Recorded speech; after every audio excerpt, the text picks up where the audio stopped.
প্রচার বিজ্ঞাপনে কড়া নজর কমিশনের। বিজ্ঞাপনে মনিটরিং কমিটির অনুমোদন আবশ্যক।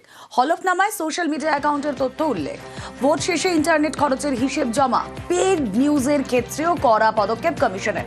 কোন কোন ক্ষেত্রে কমিশন কড়া এই নির্বাচনের আগে জানবো। প্রতিনিধি মৈত্রেয়ী রয়েছেন সঙ্গে। মৈত্রেয়ী, দেখো, গত কয়েক বছর ধরে দেখা যাচ্ছে যে নির্বাচনের সময় মূলত সোশ্যাল মিডিয়া বা সমাজ মাধ্যমকে এই পলিটিক্যাল পার্টি এবং প্রার্থীরা ব্যবহার করে।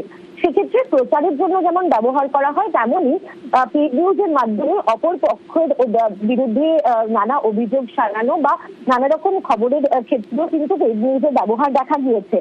সেই জায়গায় দাঁড়িয়ে এবার যাতে নির্বাচন কমিশন যে আগামী 5 রাজ্যের ভোট রয়েছে সেখানে দাঁড়িয়ে কিন্তু যথেষ্ট কড়া অবস্থান নিতে চলেছে। কমিশনের তরফ থেকে স্পষ্ট করে জানানো হয়েছে যে প্রত্যেক প্রার্থী এবং রাজনৈতিক দলকে আগে মিডিয়া সার্টিফিকেশন এবং মনিটরিং কমিটির মাধ্যমে তাদের সমস্ত বিজ্ঞাপনকে অনুমোদন করাতে হবে এবং এই অনুমোদন ছাড়া কোনো সমাজ মাধ্যমে বা কোথাও কোনো বিজ্ঞাপন চলতে পারবে না। মনোনয়নের হলফনামায় প্রার্থীদের নিজের সোশ্যাল মিডিয়া অ্যাকাউন্টে বিস্তারিত তথ্য উল্লেখ করতে হবে। নির্বাচন শেষ হওয়ার 75 দিনের মধ্যে ইন্টারনেটে অর্থাৎ সোশ্যাল মিডিয়ায় কত খরচ করা হয়েছে প্রচারের জন্য তার একটি হিসেব কমিশনকে জমা দিতে হবে। এনসিএমসি বা মিডিয়া সার্টিফিকেশন অ্যান্ড মনিটরিং কমিটির তরফ থেকে সমস্ত রকমের পেড নিউজের ক্ষেত্রেও কড়া পদক্ষেপ নেওয়া হবে বলে স্পষ্ট করে দেওয়া হয়েছে। ওকে,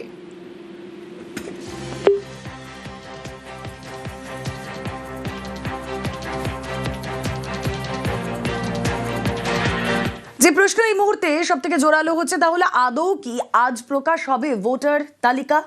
প্রথম সাপ্লিমেন্টারি তালিকা নিয়ে জোরালো সংশয়। এসআইআর এ এখনো পর্যন্ত 23 লক্ষ নামের নিষ্পত্তি বাকি। প্রথম তালিকায় 15 লক্ষ নাম থাকতে পারে। সাপ্লিমেন্টারি লিস্টে 8 লক্ষ নাম না থাকার সম্ভাবনা।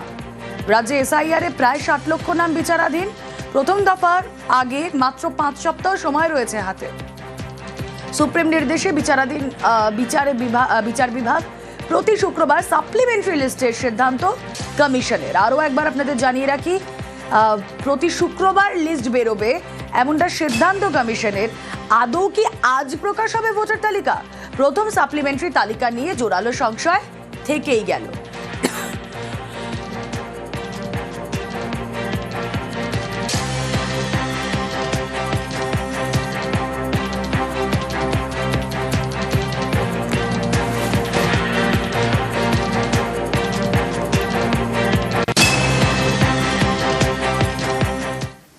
আর এদিকে ভোট প্রস্তুতি এবং সাপ্লিমেন্টারি তালিকা নিয়ে জোড়া বৈঠক সিইও।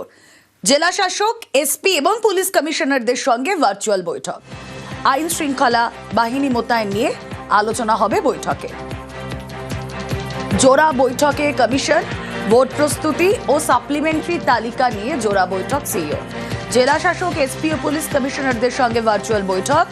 আইন শৃঙ্খলা বাহিনী মোতায়েন নিয়ে আলোচনা এই বৈঠকে। এই বৈঠকের মূল আলোচ্য বিষয়গুলো কি কি জানবো। সোমরাজ বন্দ্যোপাধ্যায় রয়েছেন সঙ্গে। সোমরাজ, তুমি যদি তোমার প্রশ্নটা আরো একবার করো। সোমরাজ, এই বৈঠকের মূল আলোচ্য বিষয়গুলো কি কি? হ্যাঁ, দেখো, জেলা শাসক, পুলিশ সুপার, পুলিশ কমিশনারদের নিয়ে রাজ্যের মুখ্য নির্বাচনী আধিকারিক যে বৈঠক করছে, বৈঠক ইতিমধ্যে 2:30 থেকে শুরু হয়েছে এবং এখনো সেই বৈঠক চলছে। সেই বৈঠকে মূলত প্রথমত জেলা থেকে বিস্তারিত রিপোর্ট নিচ্ছেন রাজ্যের মুখ্য নির্বাচনী আধিকারিক মনোজ কুমার আগরওয়াল। পাশাপাশি বেশ কিছু গুরুত্বপূর্ণ নির্দেশও দেওয়া হয়েছে। ইতিমধ্যে যে সমস্ত জেলা শাসকরা নতুন নিয়োগ হয়েছে নির্বাচন কমিশনের মাধ্যমে, নির্দেশ দেওয়া হয়েছে আজকের বৈঠকে, যেটা কমিশন সূত্রে জানা যাচ্ছে, তারা যাতে যাবতীয় পরিকাঠামো সুবিধা পান সেই নির্দেশ রাজ্যের মুখ্য নির্বাচনী আধিকারিক মনোজ কুমার আগরওয়াল দিয়েছেন ইতিমধ্যেই। পাশাপাশি কমিশন সূত্রে এটাও জানা যাচ্ছে যে বৈঠক চলছে সেই বৈঠকে কেন্দ্রীয় বাহিনী যাতে ব্যবহার করা হয় এবং সাধারণ মানুষ যাতে নির্ভয় ভোট দিতে পারেন, ভোট দিতে যাতে সাধারণ মানুষকে কোনো বাধা না দেওয়া হয় তা নিয়েও রাজ্যের মুখ্য নির্বাচনী আধিকারিক মনোজ কুমার আগরওয়াল বৈঠকে নির্দেশ দিয়েছেন।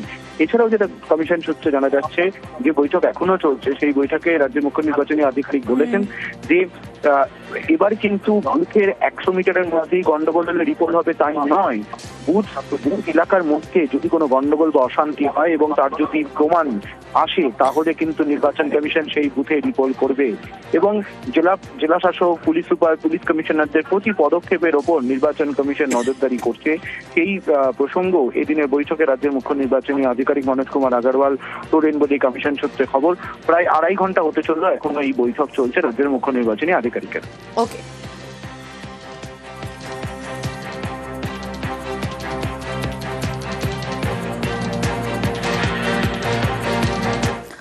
ভোট প্রস্তুতি দেখতে রাজ্যে জ্ঞানেশ ভারতী।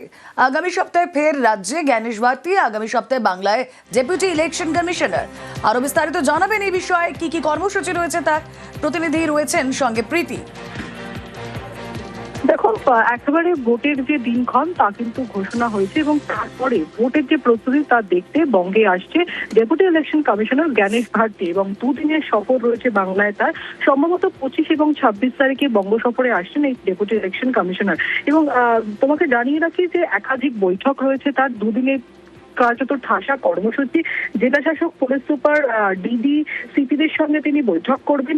নিরাপত্তার পাশাপাশি যে বিষয়টা নিয়ে সবচেয়ে আলোচ্য বিষয় তা হচ্ছে সাপ্লিমেন্টারি লিস্ট। প্রথম সাপ্লিমেন্টারি লিস্ট যদি বেরিয়ে যায় তার মধ্যে দ্বিতীয় সাপ্লিমেন্টারি লিস্টের কাজ কত দূর সেই বিষয়ে কিন্তু আলোচনা চলবে এবং নিরাপত্তার বিষয় নিয়ে, অর্থাৎ বাংলায় যাতে শান্তিপূর্ণ অবাধ ভোট হয় সেই নিয়েও কিন্তু বৈঠক রয়েছে। স্বাভাবিকভাবেই দুদিনের সফরে টানা কর্মসূচি রয়েছে ডেপুটি ইলেকশন কমিশনারের। ওকে। আজই ইশতেহার প্রকাশ তৃণমূলের। 2026-এর ভোটের ইশতেহারে বিশেষ চমক থাকতে পারে। দেখুন, এই গত 5 বছরের উন্নয়নের কথা নিশ্চয়ই থাকবে বাঙালি অস্মিতা, গত 15 বছরের উন্নয়নের খতিয়ানও থাকছে। স্বাস্থ্যক্ষেত্রে কি কি বিশেষ গুরুত্ব এই সম্পর্কিত ইশতেহারে যাবতীয় কিছু থাকবে।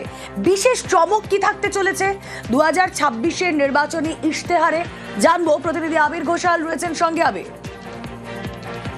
এবার কিছুক্ষণের মধ্যেই মমতা বন্দ্যোপাধ্যায় তিনি ইফতাহার প্রকাশ করতে চলেছেন। 2021-এ 17ই মার্চ ইফতাহার প্রকাশ হয়েছিল। সেই ইফতাহারে বিভিন্ন জনমুখী বিষয়ের প্রসঙ্গ উল্লেখিত ছিল। যে বিষয়গুলি উল্লেখিত হয়েছিল তার মধ্যে আমরা দেখেছিলাম যে দুয়ারে রেশন, বা আমরা দেখেছিলাম হচ্ছে যে মা ক্যান্টিন, এই প্রসঙ্গে উল্লেখ হয়। আজকের ইস্তফা প্রকাশ হতে চলেছে সূত্রের খবর, স্বাস্থ্য পরিকাঠামোতে বিশেষ নজর থাকছে, বিশেষ করে স্বাস্থ্য ক্ষেত্রে আরো ঢালাও পরিষেবা দেওয়া এবং স্বাস্থ্যসাথী সংক্রান্ত বিষয় বৃদ্ধি। দ্বিতীয়ত, কৃষকদের জন্য আরো বেশি করে সুযোগ, তাদের যে ক্ষমতা বৃদ্ধি করা এবং তাদের যে ধরনের সাহায্য রাজ্যের তরফ থেকে করা হয় বিভিন্ন ক্ষেত্রে সেই প্রসঙ্গ থাকবে। 3 নম্বর হচ্ছে প্রবীণ নাগরিকদের জন্য বিশেষ সুবিধা এবং হচ্ছে 4 নম্বর হচ্ছে যে উত্তরবঙ্গে প্রাকৃতিক দুর্যোগের কথা মাথায় রেখে সেখানকার পরিকাঠামো উন্নয়ন করা। এর সঙ্গে সঙ্গে এবারে জুড়ে যাচ্ছে যে বাঙালি অস্মিতার বার্তা এবং পরিবার কিছু রোজগার বাড়ানোর লক্ষ্য। একই সঙ্গে হচ্ছে মালদা, মুর্শিদাবাদের মতো জায়গাতে যেভাবে নদী ভাঙন হচ্ছে এবং বারবার রাজ্যের তরফ থেকে বলা হচ্ছে যে কেন্দ্রকে বলেও কোনো সুরা হচ্ছে না, সেক্ষেত্রে রাজ্য সেই এলাকার মানুষদের জন্য কি কাজ করবেন তারও প্রসঙ্গের কথা আজকে ইফতাহারের কাছে উল্লেখ হতে পারে। তবে মূলত যে আজকে ইফতাহারের ক্ষেত্রে মহিলা এবং যুব, তাদেরকে লক্ষ্য করেই ইফতাহার প্রকাশ করবে তৃণমূল কংগ্রেস এবং এক্ষেত্রে দাঁড়িয়ে তাদের কর্মসংস্থান বৃদ্ধি, আর্থিক স্বনির্ভরতার প্রশ্নে আগামী দিনে কি কাজ করতে চান তারা, সেই প্রসঙ্গের কথা উল্লেখিত থাকতে পারে ইফতাহারে, এমনটাই সূত্রের খবর। ওকে।